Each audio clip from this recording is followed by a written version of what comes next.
સમાચારમાં આગળ વધીએ તો ભાવનગરના મહુવામાં પ્રજાના ટેક્સના રૂપિયાનો દુરુપયોગનો નમૂનો સામે આવ્યો। તાલુકામાં ફરજ બજાવતા મામલતદારને રહેવા માટે અલગ મકાન પાછળ લાખોનો ખર્ચ કરવામાં આવ્યો, પરંતુ સુવિધાઓ સાથેનો બંગલો હાલ ખાલી પડ્યો છે। કોઈ પણ અધિકારી રહેવા માટે તૈયાર નથી, ત્યારે સ્થાનિકોમાં ચર્ચા શરૂ થઈ છે। જો કોઈ અધિકારીને આ મકાનમાં રહેવું જ ન હોય તો મકાનનો ખર્ચ કેમ કરવામાં આવ્યો? પ્રજાની પરસેવાની ટેક્સની કમાણીનો આવો વેડફાટ કેમ?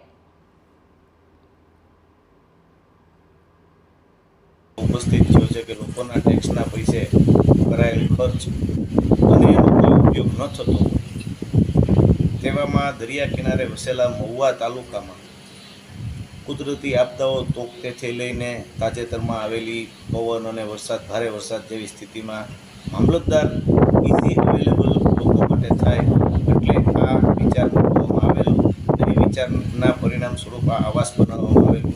આ આવાસનો કબજો શા માટે લેવામાં નથી આવ્યો? નાયબ કાર્યપાલક ઇજનેર માર્ગ મકાન પેટા વિભાગ ડીએમ સેતા તાલુકા સેવા સદન વડલીની બાજુમાં મામલતદાર ક્વાર્ટર લગભગ 2018માં બનાવવામાં આવેલું હતું, જેનો સંભાળવા માટે મામલતદારશ્રીને અત્રેથી રજૂઆત કરવામાં આવેલ છે। હાલ સુધી હજી કબજો પણ સંભાળેલો